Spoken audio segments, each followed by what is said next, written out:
отличаются, потому что когда мы только начали заниматься, некоторые техники действительно были эффективны, но занимали достаточно большое количество времени для их исполнения. И человеческая натура, наверное, так устроена, что когда это становится слишком сложно, да, или слишком долго, от этого легче отказаться, да, и там большее количество людей может использовать эти техники. А вот вы говорили про ассоциацию, которая тоже, да, она не так давно открыта по терапии активации сознания. Как она растет и насколько увеличиваются ваши сторонники и как много членов теперь у вас? C'est une nouveauté aussi. La simplification de la technique fait que nous enseignons plus rapidement les éléments techniques et nous pouvons consacrer plus de temps ensuite, comme nous le faisons ici, à écouter les interrogations des élèves, à leur répondre et à leur faire pratiquer des exercices.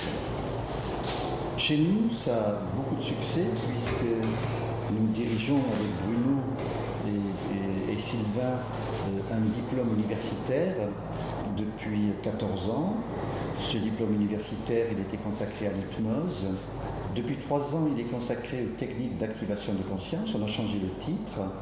Et le nombre d'élèves qui veulent s'inscrire est de plus en plus important. Et moi, j'ai un site, le site du CITAC, où s'inscrivent les personnes qui sont intéressées par ce que l'on fait, que nous rencontrons dans des congrès, dans des enseignements. Et lorsque nous faisions l'hypnose il y a 3 ans, nous avions 3000 inscrits sur ce site, 3000 que nous avions récoltés en 15 ans. Et là, nous sommes à 6200 récoltés ces 3 dernières années. Et je vais rajouter, le dernier congrès français d'hypnose, au mois de mai de cette année, son titre, alors que c'était un congrès d'hypnose, était « Activons nos consciences ». C'est-à-dire que nos confrères ont suivi un peu notre ligne.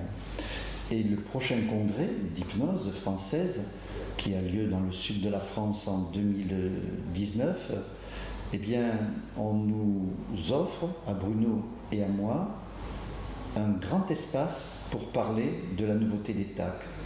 Toute une journée à chacun pour parler de la nouveauté.